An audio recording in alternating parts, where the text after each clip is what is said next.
What is it like, after all, to be rich and famous before you can even drive? Tomorrow night's primetime Nightline special, Celebrity Secrets, Underage and Famous, goes inside the life of some child stars, from the spotlight, Juju Chang, and all the good times to the darker times. And there are some darker times, as you found, in the making of a pop phenomenon. Absolutely. But right now, I interviewed Big Time Rush, who's just now in the first blush of fame. And they are old enough to drive, but their fans are still in tricycles. In fact, if you've never heard of them, just ask Josh's daughter or one of my kids, please don't. Right, who are all 10 and under. Josh talked about how they were watching Big Time Rush. These guys have been in the fame game since they were kids, but now, with a mega hit TV show behind them, they have reached rock star status. Who here watches Big Time Rush on Nickelodeon? What does your body feel like when 20,000 girls are screaming at you? It feels like a movie. There's really no way to describe it. I'm amazed at how loud screaming girls can be. We are too. Never ceases to amaze. If we didn't have those in-ear monitors on stage, I think we'd probably be deaf, right? Big Time Rush refers to the big time adrenaline rush of fame. Gotta live it big time. Kendall, James, Carlos, and Logan are a money-making machine, attracting fans who watch their TV show, your big time tour! then buy their music, and then flock to their concerts.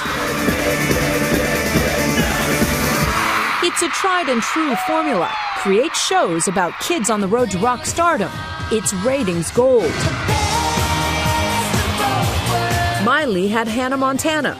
Miranda Cosgrove has iCarly. And the Jonas Brothers are the Jonas Brothers. For Big Time Rush, it took 2 years worth of auditions. 15,000 boys competing for 4 precious slots. This is Kendall's tryout. Girl, my girl. You scour the earth. We were not going to be satisfied until we felt we had the chemistry. That was the trick, because you would find someone who was a great actor and gorgeous, but then couldn't sing. In the other case, you had this guy who could dance and sing amazing and belong in the band, but then just didn't have either the comedy or the acting, which is so difficult to have all 3 of those things. Ironically, these 21-year-old men play high school boys on a show that attracts even younger tweens. And that happens to work for the show and happens to work for our fans, which are as young as 4 years old up to, people our age and the parents of everyone. Their show spoofs the high-grossing entertainment machine they're now caught up in.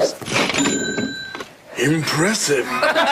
What does that feel like, to be sort of the cog in the machine? I feel like for us, it's really become a lifestyle, this whole Big Time Rush thing. It's bigger than all of us now. I mean, there's so much going on, so it's like, I sleep, eat, drink, wake up, everything Big Time Rush.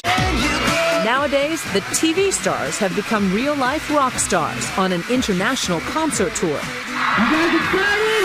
Getting off the plane in Germany, we had like 100 people waiting for us at the airport. Screaming. In a different country that we've only been to like once or twice. Right. That was like, okay, it's definitely getting it. The exposure is a welcome change of pace, having spent the last 3.5 years on a Hollywood soundstage. It's literally a box for 16 hours a day, and it's dark. So sometimes we show up, it's nighttime, and we leave and it's nighttime, and we never see the sun. How much do you get on each other's nerves? 100% of the time. All the time. All the time. But it's part of it, We fight like brothers pretty much every day over something small and stupid. Over the smallest things. Yeah. Like what? Give me an example. James got the last bit of ketchup. James, I called it first. Or I said that I wanted the ketchup. Who's going to ride shotgun in the van that day or SUV? You guys sound like my son. Yeah, exactly. Probably just as immature as your sons. They're more mature than us. I guarantee it. We get more immature by the day. And yet, my children don't have thousands of screaming girls chasing them. Look, it's not that bad of a thing to have thousands of girls chasing them. I'm just saying. It's really not. Most guys dream of that. So how do you keep it reined in, so to speak? We have, I think, maybe one girl that keeps us all together, which is our moms. They definitely, Are they breathing down your necks? Really? Yeah, exactly. Hanging out with these guys, Josh, if you can feel it on them. They're just entering that first blush of fame, and they're giddy with excitement. But doesn't it seem like every kid these days wants to be famous? Yeah, and wants to take that short track. And it's interesting, very good at branding, as you say. A TV show becomes a live concert tour, maybe a movie. And their social networking is through the roof. But, we really explore in this hour tomorrow night how playing with fame is like playing with fire. We look at the upside with BTR. We look at the downside with Corey Feldman, the former child actor who talks about some really shocking secrets, not just about his experience, but about other kids in Hollywood. You really ought to tune in.